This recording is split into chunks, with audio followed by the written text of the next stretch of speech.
नमस्कार मित्रों, एक बार पुनः मेरे भ्राता श्री रवि गोयल साहब के साथ एक नए पॉडकास्ट के साथ आप लोगों के सम्मुख हम दोनों ही उपस्थित हैं। मैं स्वागत करता हूं गोयल साहब आपका आज के इस पॉडकास्ट में,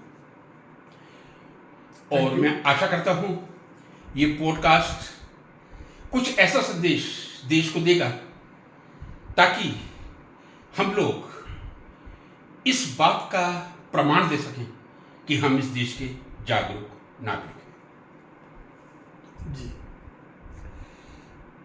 आजकल जो एक उत्साह चल रहा है वो आने वाले भारत के स्वतंत्रता दिवस की तैयारियों को लेकर चल रहा है, और ये परम सौभाग्य की बात है कि हम 15 अगस्त को समूचे देश में स्वतंत्रता दिवस मनाकर अपने देश की आज़ादी का पर्व मनाएंगे। साथ ही ये ऐसा अवसर होता है जब हम समीक्षा करें हम कहां तक पहुंचे हैं और हमें कितनी दूरी और तय करनी है। मैं समझता हूं 47 में देश आज़ाद हुआ था, लगभग 77 वर्ष पूरे होने चाहिए आज़ादी के। 77वें वर्ष पूरे होने के बाद 15 अगस्त 1947 को जब हमारा तिरंगा समूचे देश में घर घर में जन जन के हृदय में तो है ही, लेकिन जन जन के मोबाइल पर अपना स्टेटस बनकर डीपी बनकर जब समूचे भारत को गौरवान्वित करेगा, ऐसे समय में कुछ इस विषय में विचार करना देश का नागरिक होने के नाते, प्रजातांत्रिक देश का नागरिक होने के नाते, क्योंकि हमने देश से बहुत कुछ लिया है, हमारा परम कर्तव्य समझता हूँ। और मुझे पूरी आशा है कि आज गोयल साहब इस तरह के नए आयाम स्थापित करेंगे, ऐसी ही जानकारी हमारे देश की जनता को देंगे ताकि हम इस स्वतंत्रता पर ये पूरी तरह से प्रमाणित कर सकें कि हम देश की आज़ादी के लिए कटिबद्ध हैं और सर कटा सकते हैं लेकिन सर झुका सकते नहीं। जी हाँ गोयल साहब, निवेदन है आपसे। जी। देश की उपलब्धि के बारे में कुछ बताना चाहिए? नहीं, बस देश की उपलब्धियां देश के सामने हैं। देश 70 साल के अंदर बहुत सारी कमियों, बहुत सारी नेगेटिव बातों, बहुत सारी इफ्स एंड बट्स के बावजूद दिन प्रतिदिन देश ने प्रगति की है। हम भी इस प्रगति का हिस्सा हैं 40-50 साल से। मैं तो हमेशा दो ही बात करता हूँ कि गिलास आधा भरा हुआ या आधा खाली। जी। तो मैं तो यही कहूँगा कि गिलास पूरा तो नहीं भरा है, लेकिन निरंतर गिलास भर रहा है, और हम उम्मीद करते हैं कि जल्द ही ये जो हमारे देश की तरक्की का गिलास है वो पूर्ण भरेगा और देश में खुशहाली और बढ़ेगी। तो मैं भाई साहब की बात से पूरी तरह से सहमत हूं। पिछले 77 वर्षों में हमारे देश के राजनेताओं ने देश की आज़ादी के प्रथम दिन से जो देश को आज़ाद करके प्रगति के पथ पर ले जाने का काम किया है, चाहे वो अंतरिक्ष का हो, आर्यभट्ट हमने 1975 में भेजा था, पोखरण हमने 1974 में कर दिया था। पंडित जी का ये एक विजन था, एक दूरदृष्टि थी। उन्होंने रासायनिक प्रयोगशालाओं की शुरुआत मैं समझता हूं डॉक्टर शांति स्वरूप भट्टागर जी के डायरेक्शन में कहना चाहिए, उनके डायरेक्शन में CSIR की अनेक लेबोरेटरीज खोल दी थी। उसके बाद DST department of science and technology, DRDO defence research development organisation, अनेक लेबोरेटरी हैं देश में, DBT department of biotechnology, DAE department of atomic energy. एक लंबा इतिहास रहा है हमारी आज़ादी का। हमने विज्ञान के क्षेत्र में अपार प्रगति की है। अंतरिक्ष में हमने पिछले साल अभी जो चंद्रयान भेजा है, आदरणीय मोदी जी के नेतृत्व में, मैं समझता हूं उसने अंतरिक्ष में एक नया आयाम स्थापित किया है। आज़ादी के समय गिने चुने विश्वविद्यालय थे, गिने चुने महाविद्यालय थे। आज की तारीख में कहूं 1100 से अधिक यूनिवर्सिटीज या विश्वविद्यालय समूचे देश में हैं। और यदि मैं महाविद्यालयों की संख्या की बात कहूं, लगभग 50,000 महाविद्यालय हमारे देश में। शिक्षा का अपार विस्तार हुआ है, जन जन तक, गांव गांव तक शिक्षा को हमने पहुंचाने का प्रयास किया है। लेकिन यह भी हमारा कर्तव्य बनता है कि हम इस पर भी समीक्षा करें। यदि हमने विश्वविद्यालय, मैं समझता हूं उस समय लगभग 50 विश्वविद्यालय रहे होंगे, मैं रफली कह रहा हूं, 1947 में 1100 विश्वविद्यालय तक हमने पहुंचाया देश को। चंद महाविद्यालय थे, मैं समझता हूं 1000 महाविद्यालय भी नहीं होंगे, वहां से हमने 50,000 तक पहुंचाया। क्या हमने जो क्वांटिटी बढ़ाई है, विद्यार्थियों की संख्या बढ़ाई है, क्या हमने क्वालिटी को मेंटेन किया है? ये मैं कोई आलोचना नहीं कर रहा हूं, ये मैं आत्मविश्लेषण करना चाह रहा हूं, क्योंकि मैं लगभग 36-37 वर्ष शिक्षा जगत में ही रहा हूं। क्या हमने क्वालिटी मेंटेन की है? यदि नहीं की तो किस प्रकार से हम शिक्षा की क्वालिटी को मेंटेन कर सकते हैं? जी देखिए, इसका टेक्निकल आंसर तो आप भी दे सकते हैं, क्योंकि आप एक शिक्षक हैं, कि हम क्वालिटी को किस तरीके से बेटर कर सकते हैं। मैं उसे मेंटेन नहीं कहूँगा, मैं उसे बेटर कहूँगा। बहुत अच्छा। तो जैसा कि मैंने पहले कहा कि हमने बहुत कुछ किया और बहुत कुछ होना बाकी है। और आपने खुद ही बताया कि हमने कितने विश्वविद्यालयों का, हमारे यहाँ नए विश्वविद्यालयों का 1100 विश्वविद्यालय हैं, 1100। लेकिन उन विश्वविद्यालयों के जो मापदंड हैं, जिस लेवल तक होने चाहिए उस लेवल तक नहीं है। मैं आपकी इस बात से सहमत हूँ। फिर भी इतने विश्वविद्यालय बनाए हैं, पूरे देश के कोने कोने तक शिक्षा को पहुँचाया गया है, और जो उसमें कमियां हैं उनको हम यही कहेंगे कि आने वाले समय में उन कमियों के ऊपर में सरकारें काम करें। वैसे तो मैं मानता हूँ कि सरकारें निरंतर कार्य करती ही रहती हैं। कुछ हमारे देश के जो राजनीतिक ढांचा है वो हमेशा ही काम को डिस्टर्ब करता है। जो भी पार्टी सत्ता में होती है और जो दूसरी पार्टी ओपोजिशन में जाती हैं, जो ओपोजिशन पार्टियाँ, मैं यहाँ किसी पार्टी का नाम नहीं लूँगा, ओपोजिशन पार्टियाँ होती हैं, ये हमारे देश का मैं एक दुर्भाग्य ही मानता हूँ।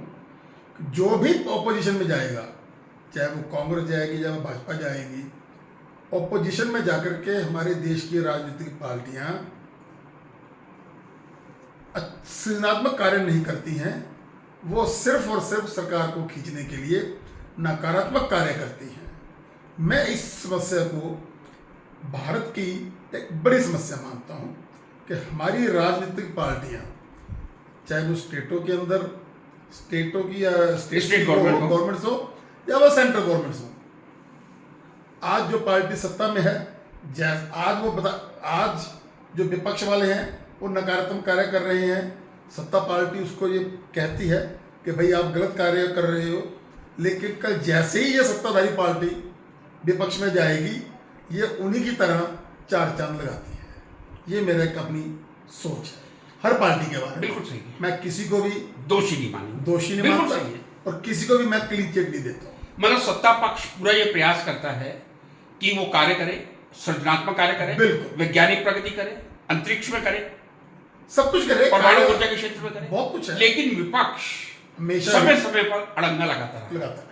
वो हमारे राजनीति का एक सिस्टम बन गया है कि विपक्ष ने हमेशा ही नकारात्मक राजनीति करनी है, हमेशा हिस्सा बन गया है ये, हमेशा का हिस्सा। तो इसका मतलब ये है कि 1947 से बेकाऊ लगभग 2009 तक या 2014 तक माफी चाहूंगा जी, सत्ता पक्ष में कांग्रेस ही नहीं है। और आपने बार बार रिपीट किया है, आप फिर उसी मुद्दे नहीं, ये मुद्दा नहीं, ये आप पार्टी पे आ जाते हो। तो मुझे पता था, मैं पहले से जानता था जी कि आपको राजनीतिक पार्टी के नाम पर जाना है। कोई बात नहीं। अब देखिए, हर सवाल का जो जवाब होता है ना जी, वो सवाल पे तय करता है, सवाल पे तय करता है। ठीक है। अगर आप मुझे ये कहेंगे कि सभी पार्टियां खराब होती हैं, तो मैं भी आपकी बात से मानता हूँ सभी पार्टियां मानता हूँ सभी खराब होती हैं। मैं तो आपकी मुझे कोई पकड़ना, लेकिन अगर आप ये कहेंगे कि एक पार्टी खराब है, तो फिर मैं ये बताऊंगा आपको कि जिसे आप खराब करने की कोशिश करते हो, केवल वही सही है, बाकी सारी खराब है। आपके सवाल के ऊपर ही मेरा जवाब तय होगा जी। गलत ठीक कुछ नहीं होता है, जैसा सवाल वैसा जवाब। ये मैंने आपकी बात की पुनरावृत्ति ही की है। आपने कहा था कि विपक्ष हमेशा से, ये हमारे देश में परंपरा बन गई है कि वो जब जब को सत्ता पक्ष कोई रचनात्मक कार्य करता है, विपक्ष उसमें बाधा डालने का प्रयास करता है। तो मैंने अपनी बात को सीमित करके ये कहा कि इतने वर्षों में जो कुछ कांग्रेस ने प्रयास किया था, उसको भी कई तरह की बाधाओं को सहन करना पड़ा था। तो इसका जवाब मैं फिर आपको यही दूंगा जी। क्योंकि मैंने आपको पहले कहा कि आप जब पार्टीबाजी पे आ जाओगे तो नहीं, कांग्रेस आगे ना, आपने कांग्रेस का नाम ले दिया जी। मैंने अपने वक्तव्य में किसी भी पार्टी का नाम नहीं लिया। मैंने ओपनली कहा कि पक्ष विपक्ष यही तो है जो हमारे देश की राजनीतिक पार्टियां हैं, वही बदलती रहती हैं, वही बदलती रहती है। ठीक है ना। अगर आप ये कहना चाहते हो कि कांग्रेस ने सृजनात्मक कार्य किए थे, तो मैं आपको बता देता हूं कांग्रेस ने इतने नकारात्मक कार्य किए, इसकी वजह से आज कांग्रेस बिल्कुल नेपथ्य में चली गई है। यदि देश को आजादी दिलवाई थी, कुछ लोग तो चरित्र निर्माण की बातों में लगे हुए थे, कुछ लोगों ने अपना संपूर्ण जीवन आजादी के लिए समर्पित कर दिया। चरित्र निर्माण ही आपको देश की आजादी से लेकर देश को आगे ले जाने तक नहीं, आजादी के बाद तो ठीक है, चरित्र आजादी से पहले, आजादी से पहले भी चरित्र निर्माण संघर्ष कर रहे हैं। आप चरित्र निर्माण के नाम पे चरित्र निर्माण ही चाहिए था। अच्छा, अगर आजादी नहीं चाहिए, अगर अपने अपने विचार है गुस्सा न करें ना, चरित्र निर्माण से ही आजादी मिली है। अब मैं एक संक्षेप बात, आजादी आपको चरित्र निर्माण से मिली है, ये मेरी धारणा है, मेरा विश्वास है। बस गलत या ठीक का तो कोई मसला नहीं। अब मैं एक तरह से आपकी बात को पूरी तरह से समर्थन दे रहा हूं जी, और शायद आपको लगेगा कि हाँ, ये इसने मेरी बात को समर्थन दिया। हमें आजादी के 77 वर्ष पूरे होंगे 15 अगस्त को, गलत तो नहीं जी। क्या कारण है? क्योंकि मैं विज्ञान का विद्यार्थी रहा हूं, मैंने कहा CSIR के अनेक लेबोरेटरी हैं, DRDO की हैं, DSC की हैं, DBT की हैं, DAE की हैं। इतना बड़ा भाभा एटॉमिक रिसर्च सेंटर है, प्लाज्मा रिसर्च इंस्टीट्यूट है गांधीनगर में, institute for plasma research, I should speak correctly, IPR, institute of वाह वंडरफुल लेबोरेटरी ऑफ DST इन गांधीनगर गुजरात। क्या कारण है? जब मैं अमेरिका को देखता हूं, वहां नोबेल प्राइज की संख्या मुझे 445 दिखाई दे रही है 2023। जब मैं भारत में आता हूं, यदि मैं अंग्रेजों से भी गिनती करना शुरू करूं, सबसे पहले रोनाल्ड रोज को मिला था फिजियोलॉजी में, रुडयार्ड किपलिंग को लिटरेचर में मिला था, उसके बाद हमारे रविंद्रनाथ जी टैगोर को साहित्य में मिला था। 12 से ज्यादा संख्या नहीं जाती, शर्म आती है। हमारे देश की आबादी 1.45 बिलियन, 1.45 बिलियन, और पूरे देश की आबादी मैं समझता हूं 8 बिलियन भी नहीं होगी। इतनी बड़ी आबादी में कहां USA 445, उससे नीचे और कई देश हैं, और कहां 12 जी। दूसरी तरफ में आ जाऊं, चूंकि अभी पेरिस में ओलंपिक गेम चल रहे हैं, क्या कारण है? 145 करोड़ की जनता वाले देश में अभी तक केवल मात्र अभी तक 1900 से मैं कह रहा हूं, केवल 58 मेडल्स हमारे देश में है। और यदि देश का क्रम देखूं, अभी तक 56वें नंबर पे हमारा देश। आज तो मेरे को जैसे देखिए, मैं माफी चाहूंगा, राष्ट्रभक्ति है मेरे में। आज भी ऐसा लगा जैसे किसी ने जेवलिन मेरी छाती पे फेंक दिया, जब पाकिस्तान की एक महिला जेवलिन थ्रो में गोल्ड मेडल ले ली आज। अच्छा, आज नहीं, वो नहीं, आज या कल जो हमारे अपने उसको सिल्वर मिला है इंडियन जेवलिन को, क्या नाम है, वो नीरज चोपड़ा को। हाँ। तो फर्स्ट पाकिस्तानी आया है ना। अब यदि रैंक काउंट करेंगे, पाकिस्तान के पास कुछ भी नहीं है, लेकिन इनकी जो मेरिट बनती है वो गोल्ड मेडल से बनती है। अब इसका एक एग्जांपल आपको गोल्ड ले गए जी, बिल्कुल। आई थिंक अराउंड 93 के आसपास उसने जी वो वर्ल्ड रिकॉर्ड बन गया। अब वर्ल्ड रिकॉर्ड बन गया। देखिए ना, मतलब पाकिस्तान गोल्ड ला रहा है और अब गोल्ड के लिए तरस रहे। बट फिर भी मैं मनु भाकर हो, सरबजोत सिंह हो, या हमारे नीरज चोपड़ा हो, या हमारी भारतीय हॉकी टीम हो, जो इन्होंने देश को बुलंदी तक पहुंचाया है, मैं इन सबको बधाई देता हूं। लेकिन चिंता का ये विषय है कि रूस के पास मैं समझता हूं 3100 से ज्यादा टोटल मेडल है सर, 1300 से ज्यादा गोल्ड मेडल है, हमारे पास हाँ, उस समय हॉकी में आए थे, मैं मना नहीं कर रहा हूं। जब इंडिया ने हॉकी में बहुत शानदार प्रदर्शन किया था, ध्यानचंद जी के टाइम में हैट्रिक बनी थी उस समय, तो गोल्स की। लेकिन क्या कारण है, आजादी के बाद आते ही हम ना तो विज्ञान के क्षेत्र में प्रगति कर पा रहे हैं, ना खेलों में विकास कर पा रहे हैं। इसका आप क्या रास्ता इस देश को दिखाना चाहेंगे? नहीं, देखिए, रास्ता तो खैर मैं नहीं दिखा सकता, क्योंकि मैं इतना काबिल नहीं हूँ कि मैं देश को भी रास्ता दिखा सकूँ। मैं सिर्फ इसके ऊपर अपने कुछ विचार रख सकता हूँ। जी, तो स्वागत। आपने दो चीज़ों को टच किया इसके अंदर, खेलों को और कुछ वो नोबेल प्राइज़ को। मैं अब खेलों पे आता हूँ। इसमें कोई शक नहीं है कि हमारा देश खेलों में वो प्रगति नहीं कर पाया जो उसे करनी चाहिए थी। और नोबेल प्राइज में भी वही अवस्था है। मैं धीरे धीरे दोनों में जी, आऊँगा। जी, जी, जी। लेकिन मेरा ये मानना है, जैसे मैंने पहले भी कहा, कि देश का गिलास पूरा भरा नहीं है। नंबर 2, जरूरी नहीं है कि हर देश हर फील्ड के ऊपर में आगे हो। बहुत सारे ऐसे फील्ड भी हो सकते हैं जिनके अंदर हमारा देश बहुत आगे है। जैसे हमारे देश का यूपीआई पेमेंट सिस्टम, पूरा वर्ल्ड उसको फॉलो कर रहा है। उसको वो समझ नहीं आ रहा कि इतना बड़ा देश और कैसे एक एक सेकंड के अंदर ये पेमेंट ट्रांसफ़र कर जाते हैं। जैसे हमारे यहाँ ईवीएम से वोटिंग हो जाना, ये बहुत बड़ा कमाल है हमारे देश का, कि ईवीएम की याद कर लेना। आज भी अमेरिका के ईवीएम की अंदर हमने इजाद नहीं की है। ईवीएम तो वो फ्रांस, जर्मनी में बहुत पहले उपयोग करके रिजेक्ट होती है। इजाद करना तो आविष्कार होता है। मैं टेक्निकल नहीं जा रहा, जी। पर मुझे इतना पता है उपयोग करके कि ईवीएम का उपयोग ईवीएम करके का प्रयोग लंबे समय से मेरे देश में हो रहा है, जबकि अमेरिका तक अभी अपने आप को इतना काबिल नहीं बना पाया कि वो अपने यहाँ थोड़ी सी जनसंख्या में, उसकी जनसंख्या हमारी जनसंख्या के सामने बहुत कम है, फिर भी वो ईवीएम से नहीं करा पाता है। वो इतना टेक्निकल साउंड नहीं हो पाया।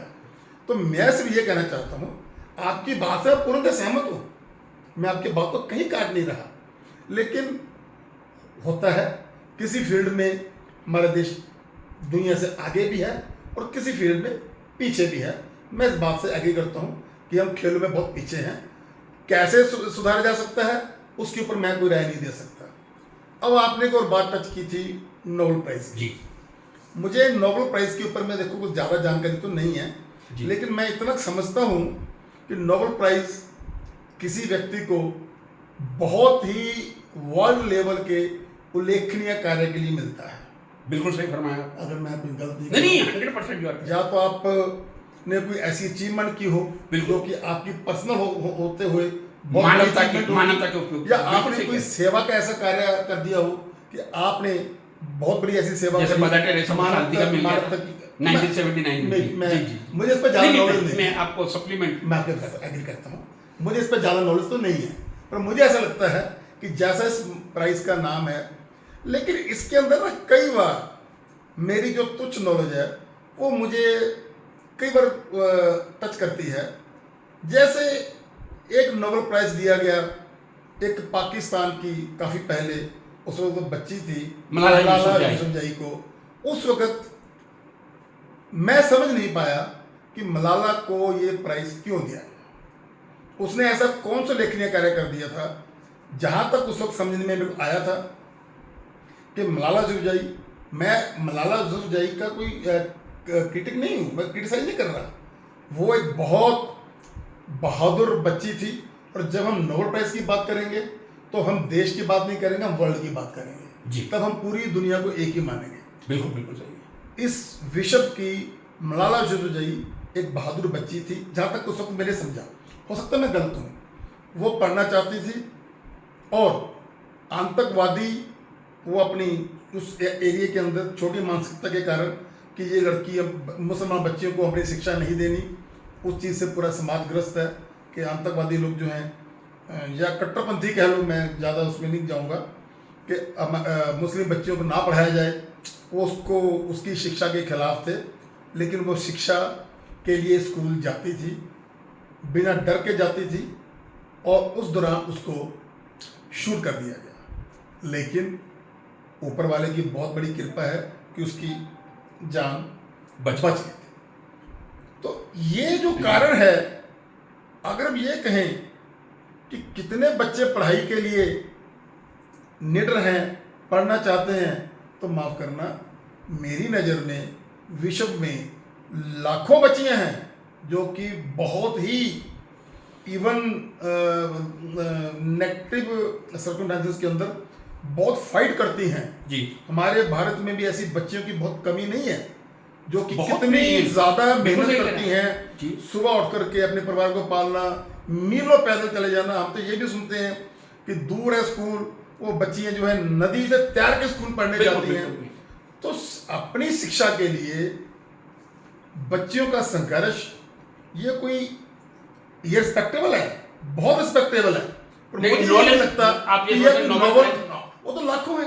नोबेल प्राइज तो आप लोग जो है जहाँ तक मैं समझता हूँ हर साल पूरे साल भर में 5-7 ही दिए जाते होंगे। कितने दिए जाते हैं? देखिए 6 अलग अलग क्षेत्र हैं, 6 दिए जाते मैं हैं बताऊंगा फिर। जनरल। हाँ। आप अपनी बात मतलब मेरे हिसाब से कुछ हजारों तो दिए जाते होंगे, 6-10 हर साल दिए जाते होंगे। तो पूरे विश्व में से टॉप के अगर 6 बंदे छांटने हैं तो अगर एक ऐसी बच्ची को छांटा गया जो स्ट्रगल कर रही थी जी कि मुझे अपनी पढ़ाई करनी है, तो फिर तो लाखों बच्चियां नोबेल प्राइज की हकदार है देश में। मेरा तो ये मानना है।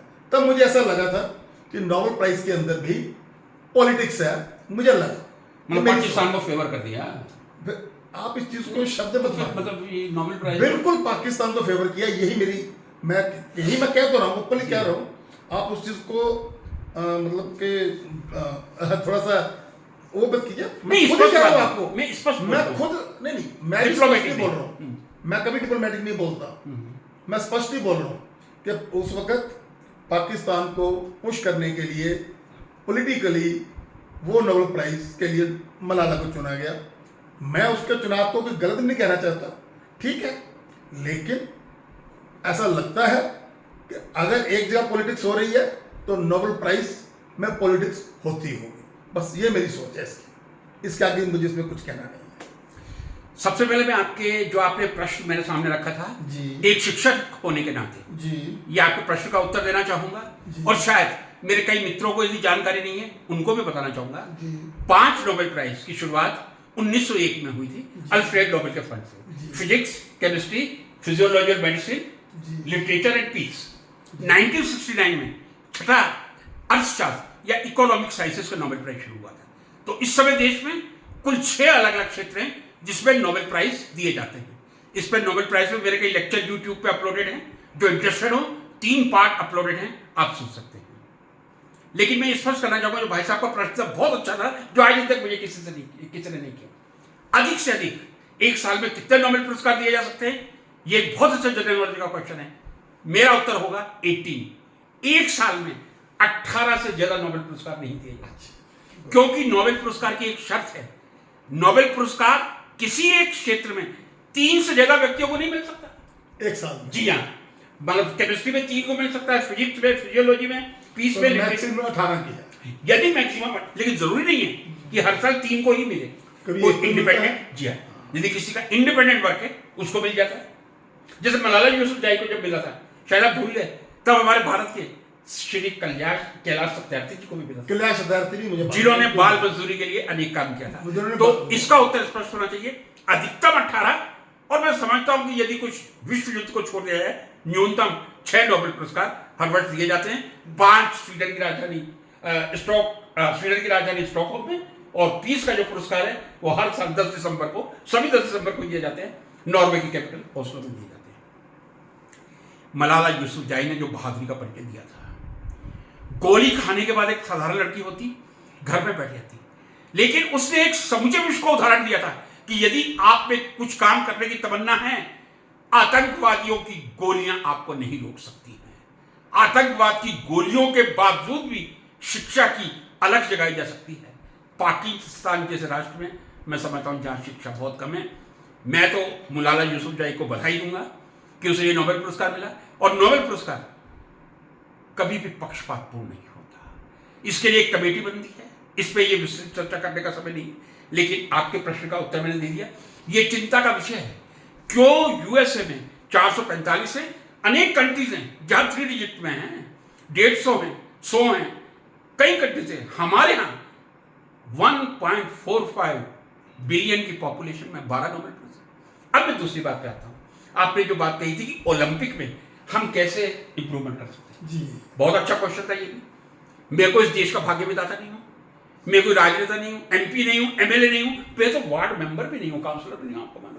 राजनीति से मेरा दूर दूर तक कोई संबंध नहीं है। लेकिन एक शिक्षक की ये तो मैं समझता हूँ शायद हेरिडिटरी क्वालिटी होती है कि वो हर चीज पर चिंतन करे।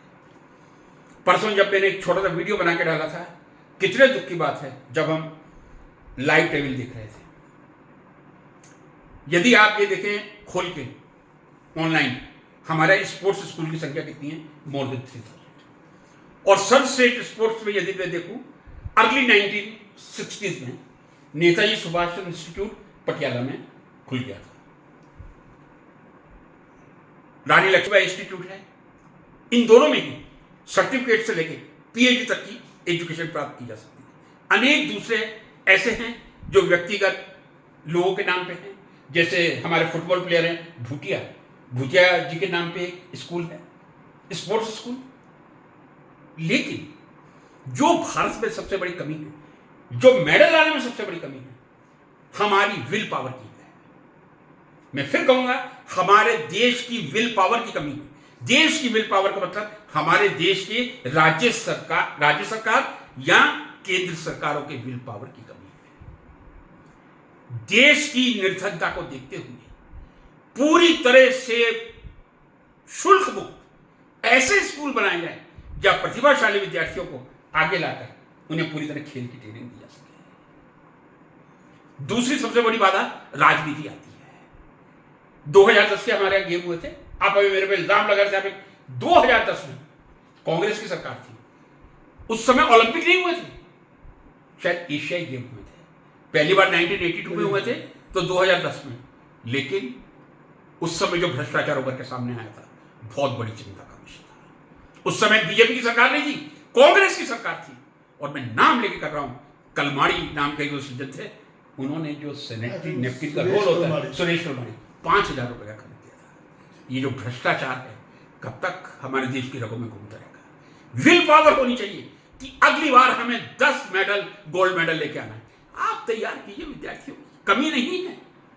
मनु भाकर को आपने देख लिया, यदि वो ब्रॉन्ज लाइए, इसका मतलब ये नहीं है कि वो गोल्ड से कम है, वो गोल्ड के बराबर ही है।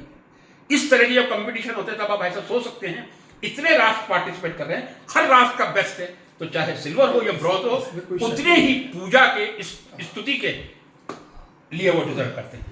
तो मैं ऐसी आशा करता हूं हमारी भारत सरकार, हमारे जो 5-6 प्लेयर्स, नीरज चोपड़ा, हॉकी की टीम, मनु भाकर, और सबसे ज्यादा स्ट्रगल विनेश फोगाट। अब देखिए ना, अब 100 ग्राम वजन 50 किलो से ऊपर हो गया था। मैं इस पर कोई कमेंट नहीं करूंगा, बिल्कुल जो ओलंपिक कमेटी का है वो स्वीकार्य है। लेकिन मुझे इतना विश्वास है, मैं विनेश फोगाट जी से ये वंदना करना चाहूंगा, निवेदन करना चाहूंगा, वो रेसलिंग से अलविदा ना लें। अभी उन्हें बहुत गोल्ड मेडल लाने हैं, और अनेक गोल्ड मेडल इस देश को दिलाकर ही मैं समझता हूं उनको रेसलिंग से अलविदा कहना चाहिए। मैं समझता हूं कि इस गणतंत्र पे हम लोग ये संकल्प करें, 2 चीजों पे हम ध्यान फोकस करें। नोबेल प्राइज की संख्या किस प्रकार बढ़ाई जा सकती है, जो कि physics, chemistry, physiology, medicine, literature, peace and economics में दिए जाते हैं, और ओलंपिक में पदकों की संख्या किस प्रकार बढ़ाई जा सकती है। ये 2 बिंदु जब हम गहराई से, बिना भ्रष्टाचार के, पूरे संकल्प के साथ लेंगे, तब हमारा देश नोबेल पुरस्कार में भी अमेरिका से आगे निकल सकता है, और ओलंपिक में भी आगे निकल सकता है। मैं समझता हूँ गोयल साहब, इस पॉडकास्ट पे ही समापन किया जाए। एक बार पुनः आपको बहुत बहुत आने वाले स्वतंत्रता दिवस की शुभकामनाएं। नमस्कार।